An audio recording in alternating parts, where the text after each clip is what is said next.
이 내용을 가지고 중심을 보시는 하나님, 중심을 보시는 하나님, 이런 제목으로 하나님의 말씀을 나누도록 하겠습니다. 사무엘상 15장까지에서 이제 주인공들이 계속 바뀌죠. 그래서 이스라엘의 마지막 사사였던 엘리가 나오죠. 그리고 그 엘리의 두 아들인 홈니와 비느하스가 어떻게 하나님 앞에 불순종했는가 하는 것들을 쭉 보아왔습니다. 여호와의 제사를 멸시했죠. 그런데 그럼에도 불구하고 하나님이 그 가운데서 한 사람의 기도를 들으셔요. 누구냐면 이제 한나의 기도를 들으시죠. 그리고 나서 그의 기도에 응답하셔서 그에게 아이를 주시는데 그가 바로 사무엘이 됩니다. 그래서 사무엘이 이스라엘의 사사로서 통치하다가 이제 이스라엘 백성들의 요구에 의해서 왕을 세우게 됩니다. 그래서 너희를 다스릴 왕, 하나님이 세우시는 왕이 누가 세워지느냐 하면 사울이 생기게 되죠. 사울.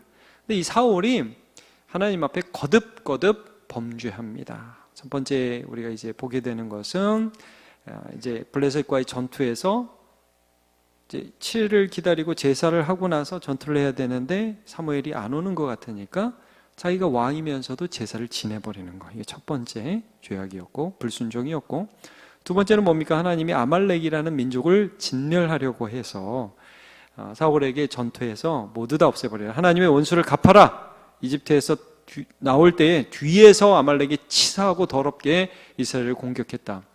대대 아말렉의 원수가 되신다고 하나님 말씀하셨는데 이 원수를 갚아라. 그런데 이제 이 사울이 자기의 명예, 그 다음에 같이 갔다 온 사람의 눈치를 보면서 전리품을 끌어오고 또 적군의 왕인 아각을 살리는 그런 일들을 하게 되죠. 그래서 여러분, 이 번번이 엘리도 그렇고 사울도 그렇고 엘리의 두 아들도 그렇고 계속해서 하나님께 불순종하는 그런 지도자의 모습을 보여주게 됩니다. 이제 사무엘은 나이가 많게 되었어요. 오늘 본문은 어떻게 시작하냐면 이렇게 번번이 하나님을 배역하고 불순종하는 그러한 지도자들과 달리, 사울과 달리 하나님이 기뻐하시는 한 왕을 하나님께서 세우시겠다. 그런 말씀이 오늘 나오고 있는 겁니다. 그래서 여러분 1절을 보시면 이렇게 나오죠. 여호와께서 사무엘이 이르시되 내가 이미 사울을 버려 이스라엘 왕이 되지 못하게 하였거늘 내가 그를 위해 언제까지 슬퍼하겠느냐? 너는 뿔에 기름을 채워가지고 가라. 내가 너를 베들레헴 사람 이새에게로 보내리니 이는 내가 그의 아들 중에서 한 왕을 보았느니라 하시는지라. 자, 이제 그 왕을 본 말씀은 조금 이따 더 살펴보기로 하고, 여기 보니까 사울을 내가 이미 버렸다 그랬습니다. 지금 이제 사울은 왕이 되고 나니까 권력의 맛을 보고 나서 이 왕이 된 게 너무 좋았어요. 막 사람들이 와서 굽신굽신하고 이 나라가 내 거라는 생각이 들기 시작했어요. 그래서 아말렉도 진멸하지 않지 않습니까? 사람들 앞에서 자기를 높여달라고 얘기하지 않습니까? 그러니까 이 사울은 지금 자기의 이 지위, 왕이라는 지위를 자기 스스로 지키려고 굉장히 아등바등하고 있는 상황인 셈이죠. 근데 하나님은 그를 버렸다고 선언하고 계십니다. 불안한 거예요. 사무엘은 갚버렸어요. 그 앞에 보면 사무엘이 죽을 때까지 사울을 안 봤습니다. 하나님이 세우셨는데 하나님이 나와 함께 하지 않는다? 정통성도 없고 어떤 근거도 없는데 자기는 이거 너무 놓기 싫어요. 불안한 거예요. 그러다 보니까 백성들한테도 무리수를 두게 되고 이런 그 현상이 일어나게 됩니다. 여러분 2절을 보시면 사무엘에게 딱 가라고 그러니까 사무엘이 뭐라고 얘기를 하냐면 내가 어떻게 갑니까? 왕 세우러 간다 그러면 사울이 당장 죽이지 않겠습니까? 그러니까 사울이 벌써 자기의 권력을 유지하고자 힘을 쓰고 있다는 것을 조금씩 느낄 수 있고, 백성도 사울과 사무엘 사이가 좋지 않으니까, 왕과 제사장 사이가 좋지가 않으니까 불안한 거예요. 이게 이제 굉장히 어려운 상황이 됐죠. 자, 시편 127편 1절에 이런 말씀이 있습니다. 유명한 구절이죠. 같이 한번 읽어볼까요? 시작. 여호와께서 집을 세우지 아니하시면 세우는 자의 수고가 헛되며 여호와께서 성을 지키지 아니하시면 파수꾼의 깨어 있음이 헛되도다 그랬습니다. 여러분, 아무리 사울이 자기 나라라고 자기가 지키려고 그래도 하나님이 함께 하시지 않으면 그것이 지켜지지가 않죠. 지금 내가 왕이라 할지라도 이거 막 꺾인 꽃과 같은 거 아니에요. 꽃은 꽃이에요. 근데 생명이 꺾였어요. 그럼 이게 무슨 생명이 있겠어요? 지금 꽃이 피어 있다 할지라도 사울이 똑같은 거예요. 하나님이 세워주셨어요. 근데 하나님께 거듭거듭 불순종하고 거듭거듭 하나님을 배신해서 하나님을 자기가 떠나서 하나님도 그를 버리셨어요. 아무것도 아니라는 거죠. 그 다음도 보시면 사무엘이 그래서 그 베들레헴의 이새의 집에 가니까 4절을 한번 보세요. 사무엘이 여호와의 말씀대로 행하여 베들레헴의 이름의 성읍 장로들이 떨며 그랬습니다. 떨었어요. 왜 떨겠습니까? 아니 이 선지자가 또 왜 오시나? 이런 거 있죠. 괜히 이게 잘못했다가 이 선지자하고 무슨 일을 잘못했다 왕에게 또 오해를 사가지고 우리가 어떻게 될지 모른다. 이런 불안함들이 백성들에게도 있던 거예요. 그러니까 이 하나님과의 관계가 왕이 틀어지니까 그 불안이 백성에게까지 그대로 고스란히 가는 것을 보게 됩니다. 여러분, 이 사울의 모습이 나중에 어떻게 됐냐? 14절을 보시면 이렇게까지 되죠. 여호와의 영이 사울에게서 떠나고, 자 여러분, 암몬 사람 나하스를 치러 갈 때에 사울이 소몰고 있었어요. 근데 그 암몬 사람 나하스가 백성을 치러 왔다는 얘기를 듣고서 이 여호와의 영이 임해가지고 사울이 소를 잡아버리잖아요. 거기서 그런 사람이었어요. 그런데 거듭거듭 죄를 범하고 그러자 하나님께서 그 영을 거두어 가시고 오히려 여호와께서 부르시는 악령이 그를 번뇌하게 하는 불행한 인생이 됩니다. 여러분, 우리가 물론 한번 구원받으면 그 구원이 취소되거나 그렇게 되지는 않습니다. 그러나 이 말씀을 보면서 우리가 두려워해야 합니다. 만약에 내가 하나님 나 구원해 주셨어, 나는 하나님 거야, 그리고 마음대로 자기 멋대로 하나님께 범죄하고 산다면 그 사람 구원받은 사람 아닙니다. 제가 분명히 말씀드리지만 그렇게 볼 수 없습니다. 그에게는 확신은 떠나갔고 그에게는 현재 왕이라는 지위는 있었지만 왕의 위엄도, 왕이 누려야 할 평안도, 확신도 없는 껍질만 왕인 그런 허수아비 같은 사람이 되어버렸습니다. 여러분, 이게 하나님 앞에 버림받은 모습입니다. 한번 우리가 이 모습을 보면서 돌아는 봐야 됩니다. 내가 하나님 앞에 거듭거듭 범죄하고 있지는 않은가? 내가 이 무늬만 크리스찬, 이름만 예수 믿는 사람이고 내 중심에는 성령께서 거하시지 않는 그런 비참한 인생은 아닌가? 여러분, 우리가 그렇게 살아가서는 안 되겠습니다. 시편 127편 22절에 그래서 이렇게 말씀합니다. 한번 같이 읽어볼까요? 시작. 너희가 일찍이 일어나고 늦게 누우며 수고의 떡을 먹음이 헛되도다. 그러면 여호와께서 그의 사랑하시는 자에게는 잠을 주시는도다 그랬습니다. 주님께서 그 사랑하는 자에게는 잠을 주신다, 평안을 주십니다. 그런데 사울에게서는 이것이 떠나간 것이 지금 본문에 계속 보여집니다. 자, 그러면 하나님께서 이제 어떤 일을 행하시는가? 그렇게 사울을 버리신 다음에 누구를 찾으시느냐? 다윗을 찾으십니다. 자, 이걸 이렇게 먼저 1절에서 표현을 합니다. 1절을 다시 보시죠. 1절 보시면 이렇게 나와 있죠. 여호와께서 사무엘에게 이르시되 내가 이미 사울을 버려 이스라엘 왕이 되지 못하게 하였거늘 내가 그를 위해 언제까지 슬퍼하겠느냐? 너는 뿔에 기름을 채워 가지고 가라. 내가 너를 베들레헴 사람 이새에게로 보내리니 이는 내가 그의 아들 중에서, 자, 그 한 왕, 거기부터 같이 볼까요? 시작. 한 왕을 보았느니라 하시는지라. 자, 여러분 이 표현을 보십시오. 하나님께서 한 왕을 보았다 표현하고 있습니다. 이새의 집에 여러분 이제 그 다음 구절 보시면 알겠지만 아들이 8명이 있었어요. 근데 그 중에서 한 사람을 보면서 쟤는 왕이네 하고 보셨다는 거죠. 자, 여러분 하나님이요 쭉 보고 계십니다. 여러분 그런 생각 하십니까? 하나님 우리를 보고 계시다? 예. 하나님 우리를 보고 계십니다. 우리의 마음을 보고 계십니다. 우리의 중심을 보고 계시다고 선언을 하는 것입니다. 그래서 이제 사무엘이 하나님 보셨다니까 자기도 궁금할 거 아니에요. 그래서 베들레헴 이새의 집에 내려가게 되죠. 거기서 아들들을 한 사람 한 사람 부릅니다. 제사하러 왔다고 하고, 그리고 나서 아들 좀 보자 그러고 한 사람씩 지나가게 하는데, 맨 먼저 큰형 엘리압이 옵니다. 엘리압이 키도 크고 아마 잘생겼던 것 같습니다.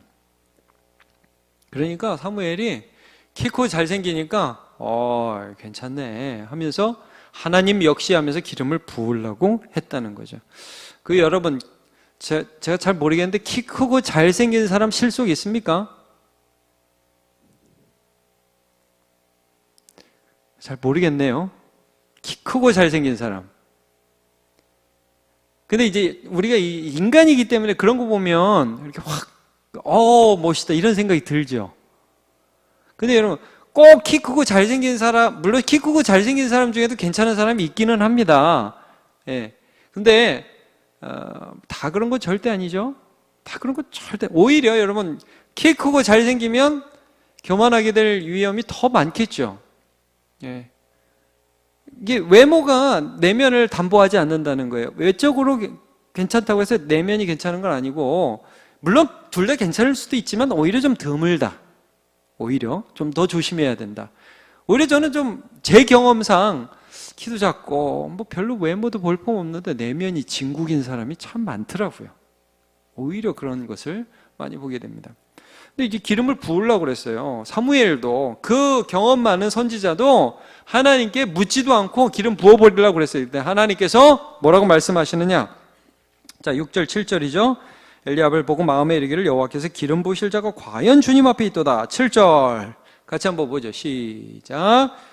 여호와께서 사무엘에게 이르시되 그의 용모와 키를 보지 말라. 내가 이미 그를 버렸노라. 내가 보는 것은 사람과 같지 아니하니 사람은 외모를 보거니와 나 여호와는 중심을 보느니라 하시더라.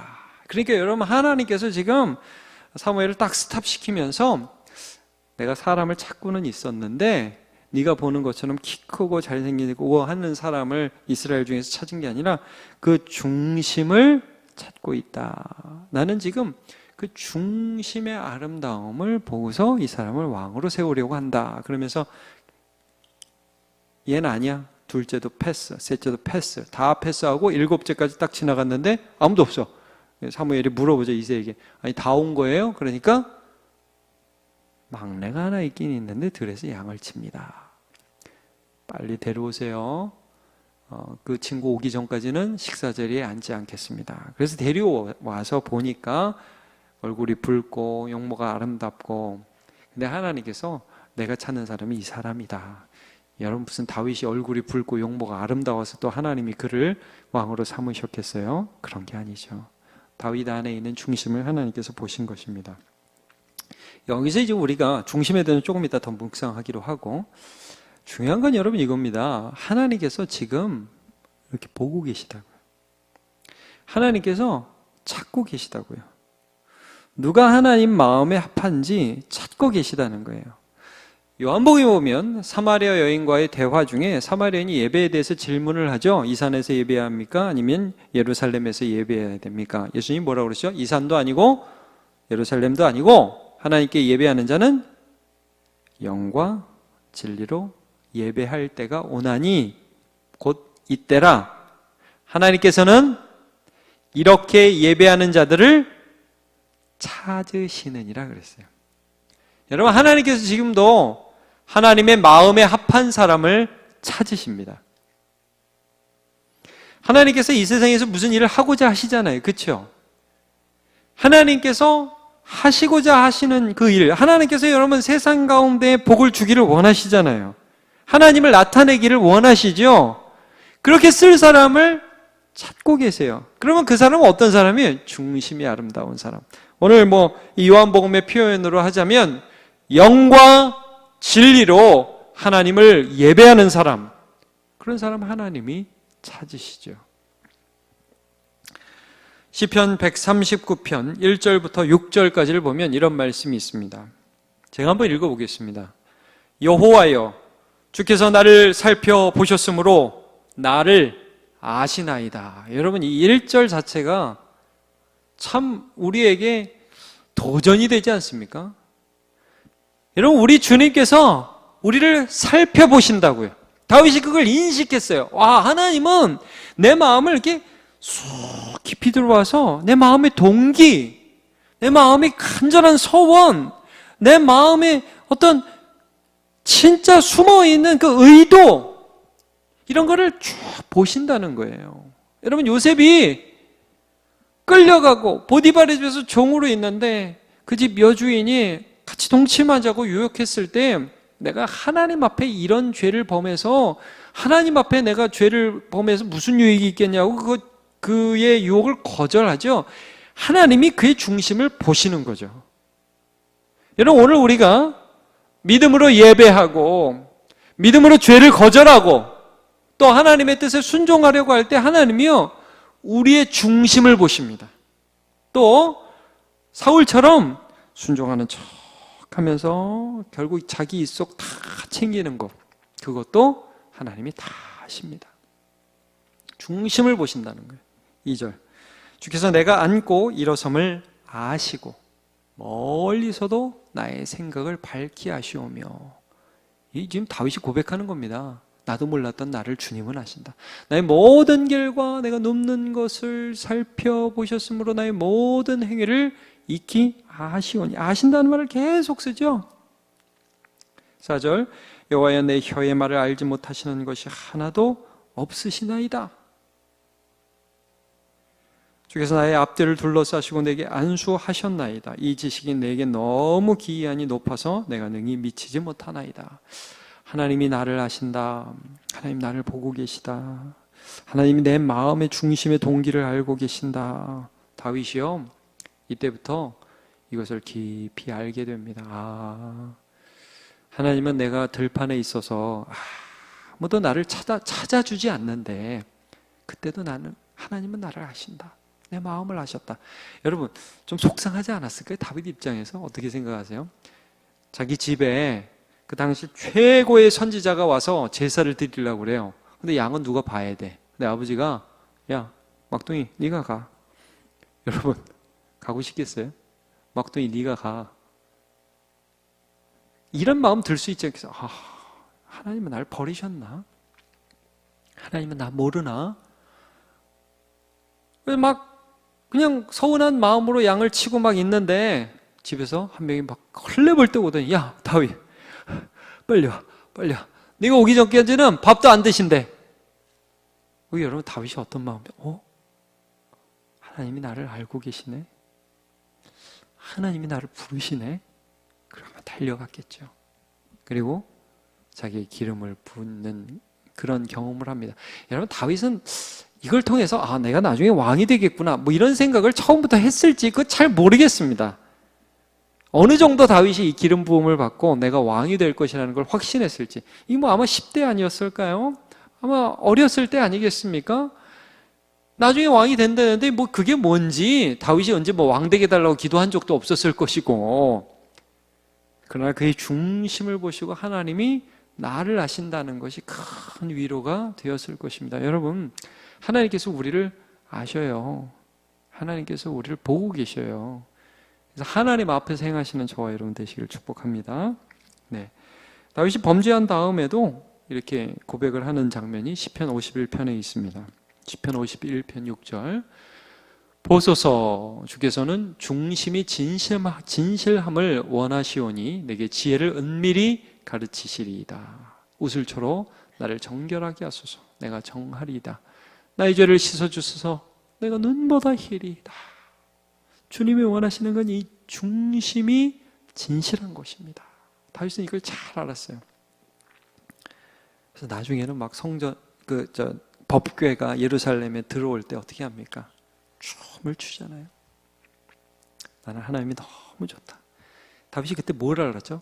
하나님은 왕복 입고 하시면서 할렐루야 이러는 것보다, 물론 그럴 수도 있겠지만 아마 사울이면 그랬을걸요. 정치적인 쇼를 했을 겁니다. 그런데 다윗은 이걸 알았거든요. 하나님은 내가 하나님을 좋아하는 어린아이와 같은 이 중심을 기뻐하시는구나 하는 것을 깊이 깨달았습니다.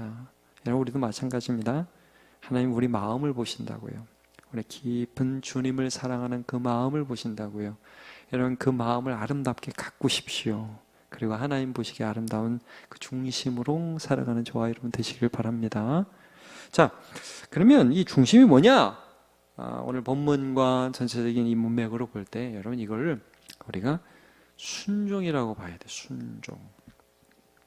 사울은 아까도 말씀드렸지만 순종해서 실패했죠. 엘리와 두 아들도 마찬가지입니다. 좀 전에도 봤지만 여러분 이 다윗이 지금 어떻게 나타나고 있습니까? 형들 7명이 지금 그 제사 식사 자리에 참여한 상태에서 아버지가 양치라고 그러니까 양치죠. 근데 여러분 이거를 보면서 우리가 아버지께 참 잘 순종한다 라는 차원으로만 볼 수 없는 것입니다. 이게 무슨 뜻이냐면 나에게 부모를 주신 하나님께 순종하는 마음을 보는 거예요. 여러분 요즘에 우리 어떻습니까? 자녀들이 많이 있는 분들 좀 보시면 별로 없네요. 자녀가 한 3, 4 있는 분들이 한 5 있다고 칩시다. 근데 자 5 있는데 막내한테 가가지고 야 막내야 오늘 집안 사정이 있으니까 네가 일은 다 하고 우리는 그 잔치 참여할게. 그러면은 막내가 뭐라고 그럴까요? 형님 알겠습니다. 어머니 제가 하겠습니다. 그런 막내 있습니까? 글쎄요. 첫째한테 하라면 할까요? 첫째한테 하면? 그럼 첫째부터 하면 막내가 네가 할래? 네가 할래? 그럼 첫째. 왜 내가 해야 되는데? 엄마는 왜 그때는 쟤를 시키고 말이야. 왜 오늘은 또 날 시키고 막 그러면서 다 이유가 있을 거 아니에요. 다 안 하려고 그러겠죠. 네, 여러분 다윗이 여기서 했습니다.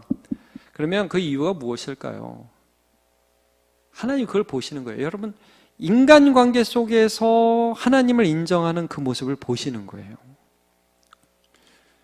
자, 다윗이 그러면 아버지한테만 순종했느냐? 그 다음을 보세요. 그 다음을 보면 어떤 일이 있습니까? 사울이 악신이 임해가지고 번뇌하잖아요. 그러니까 신하가 또 다윗이 수금 잘 타는 걸 어떻게 아는 신하가 하나 있어가지고 다윗을 추천해요. 그러니까 아버지가 다윗을 보낸다 이 말입니다. 그래가지고 여러분 성경을 쭉 보시면 19절이죠. 사울이 이에 전령들을 이새에게 보내어 이르되 양치는 내 아들 다윗을 내게로 보내라. 그러니까 아빠가 또 어떻게 하냐면 떡과 한 가죽 부대와 포도주와 염소 새끼를 나귀에 실리고 그의 아들 다윗을 시켜 사울에게로 보내니 안 갈 수 없는 상황이죠. 왕이 부르니까. 근데 여러분 다윗은 이것뿐만 아니라 나중에도 여러분 골리앗과 싸울 때도 그 전쟁에 어떻게 갔는지 여러분 아시죠? 싸우려고 간 게 아니에요. 원래 골리앗을 죽이는 그 전쟁에 갈 때 심부름하러 간 거였습니다. 그것도 가요. 가가지고 성심껏 또 수금을 탔던 것 같아요. 근데 여러분 보세요. 사울과 다윗은 이후로 정적이 됩니다. 정치적인 원수가 돼요. 다윗이 나중에 너무너무 잘하니까. 근데 사울은 이때로부터 계속 다윗을 죽이려고 그랬는데 다윗은 사울을 안 죽여요.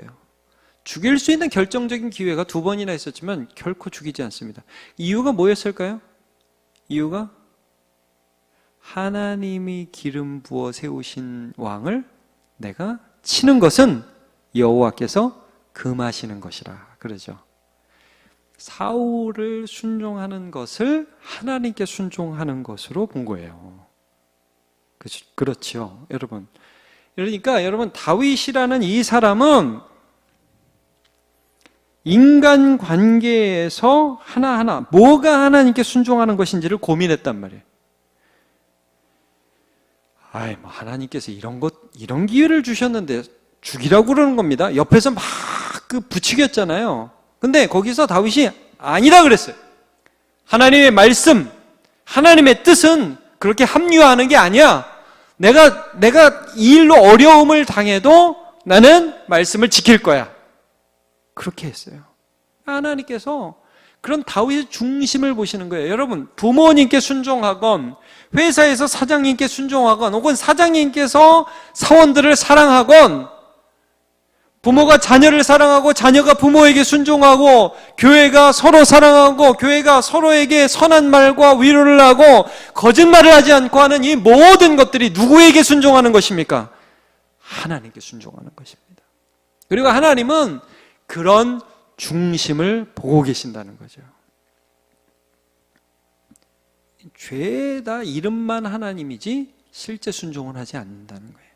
말만 하나님이지 실제 삶에서는 다 자기 유익을 구하는 사울처럼 살아가는데, 하나님이 다윗을 보니까 하나님의 뜻에 순종하려고 분투하는 모습을 보여주었다라고 말씀합니다. 에베소서 5장 21절, 그리스도를 경외함으로 피차 복종하라. 그리스도를 경외하면 예배만 드리면 되는 거 아닙니까? 아닙니다. 여러분, 에베소서에 그래서 남편은 아내를 자기 목숨처럼 사랑하라고 그랬습니다. 그게 순종입니다. 하나님께. 아내는 남편에게 복종하라고 그랬습니다. 그게 그리스도께 순종입니다. 그 다음 6장에 가면 부모는 자녀를 노엽게 하지 말고 주의 교훈과 훈계로 양육하라고 그랬습니다. 그게 주께 순종입니다. 자녀들은 부모에게 순종하라고 그랬습니다. 주님께 순종하는 것입니다. 상전들은 종들을 향해서 공갈을 그치고 위협을 그치라고 그랬습니다. 그게 주께 순종입니다. 그리고 종들은 눈가림만 하듯이 대충대충 일하지 말고 주께 하듯 하라고 그랬습니다. 그게 주님께 순종입니다. 그게 우리가 이 세상에서 하나님 보시는 중심이에요. 여러분, 우리가 가정에서 섬기건 교회에서 섬기건 혹은 어떤 사람을 만나건 무엇을 하건 그 모든 일들 가운데서 하나님이 우리를 보고 계십니다. 그래서 그 보시는 하나님 앞에서 성실하고 진실하게 살아가는 자를 하나님 오늘도 찾으시고 계십니다. 엘리에게 경고하시면서 이런 말씀을 하셨습니다. 사무엘상 2장 30절, 그러므로 이스라엘의 하나님 나 여호와가 말하노라, 내가 전에 내 집과 내 조상의 집이 내 앞에서 영원히 행하리라 하였으나 이제 나 여호와가 말하노니 결단코 그렇게 하지 아니하리라. 너는 영원할 거야 라는 약속을 하셨는데 내가 너한테 결단코 그렇게 하지 않겠다. 너무 무서운 말씀이에요. 그러면서 이렇게 말씀하시고, 거기 같이 읽어볼까요? 시작. 나를 존중히 여기는 자를 내가 존중히 여기고 나를 멸시하는 자를 내가 경멸하리라. 하나님이 엘리를 보고 계셨어요. 엘리가 어떻게 하는지 보고 계셨어요. 엘리의 두 아들이 어떻게 하는지 보고 계셨어요. 그리고 그들이 하나님을 존중하였다면 하나님 그들을 존중하셨을 것입니다. 그러나 그들이 하나님을 멸시하여 엘리의 두 아들 홈니와 비느하스, 엘리가 한날에 다 죽습니다. 역대하 16장 9절을 보면 아사 왕에게 선지자 하나니가 이런 말씀을 합니다. 여호와의 눈은 온 땅을 두루 감찰하사 전심으로 자기에게 향하는 자들을 위하여 능력을 베푸시나니. 하나님은 그런 분이신데, 하나님은 하나님을 향하면, 하나님을 경외하면 하나님이 나를 보고 계신 것을 알고 계신 사람을 오늘도 찾고 계시고 그를 위해서 일하시는 분인데, 이번 일은 왕이 망령되게 행하셨으니까 후부터는 왕에게 전쟁이 있으리라 라는 말씀을 하게 됩니다. 여러분, 하나님은 중심을 보신다고 그랬습니다. 우리가 하나님이 보는지 안 보는지 모르겠어요. 내 마음대로 살아요. 여러분, 그렇게 하면 안 됩니다. 사울처럼 버림받는 인생이 되는 것입니다. 그러나 여러분, 소망을 가지셔서 하나님이 오늘 나를 보고 계시다는 것을 깊이 인식하고 누가 보든 보지 않든 하나님 앞에서 행하십시오. 그러면 하나님께서 은혜 주십니다. 그런 사람을 통해서 하나님께서 오늘도 일하십니다. 경험하는 저와 여러분 되시길 주님의 이름으로 축복합니다.